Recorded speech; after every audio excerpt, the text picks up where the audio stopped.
If you've been watching the show, if you have been keeping up with some of my latest episodes, you know I have been cooking with apples.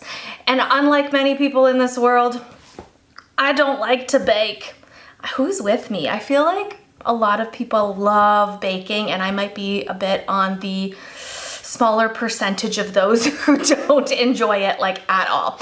So I'm on the savory side of things, and today I'm gonna take you through step by step a really quick and easy weeknight dinner that you can make using apples to make an apple sauce. I'm gonna incorporate pork chops in there and then put it all together at the end. Who's with me for a savory, delicious apple and pork chop dinner? Let's go! I'm starting with my pork chops, just patted them dry with a paper towel, and I'm adding a barbecue seasoning that I pulled out of my pantry. Now, the one thing I always do is make sure that I check the label on the spice blends to see if there's salt mixed into it, because some of them do not have salt. So in that case, I would add a little bit of salt to each side of my pork chops as well. A nice hot pan with a little bit of oil for my pork chops. I'm only gonna need a couple of minutes per side because these are pretty thin.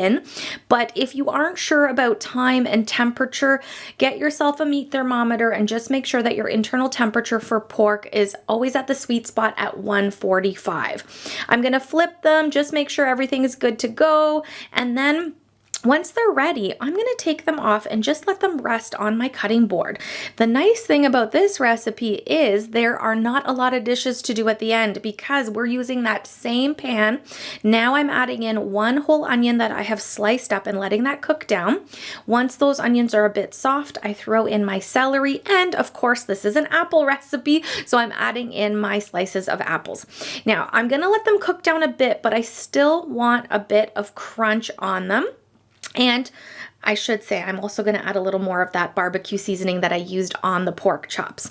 Then once I find that the consistency is still crunchy but not too soft, I'm adding my next ingredient, which is heavy cream. Just swirl it around until you feel like you have enough, because we are going to cook it down and let it reduce and get a little bit thicker. I don't want to mush, and that's why I've kept my veggies a little bit on the crunchy side. Finishing it off with fresh sage. It is a wonderful pairing with apples. I really, really enjoy it. While that is finishing, simmering on low, I'm going to slice up my pork chops because I'm choosing to serve this more family style today, but you can obviously do it per plate individually.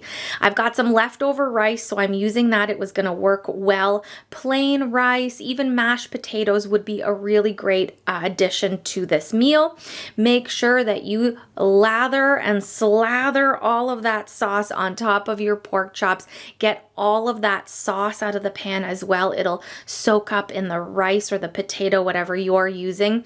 And then to finish it off, of course, I'm going to add just a little garnish of sage. I hope you give this one a try, and whether you have an abundance of apples or you're buying them at your local farmer's market or grocery store, I hope you incorporate them into your savory dinners. If you liked this pork chop and applesauce recipe, maybe check out my apple stuffed chicken breast recipe as well. I'll make sure that it's linked somewhere here at the end of the video, and you can check that out as well. Thank you so much for watching another episode of The Silly Kitchen. See you next time.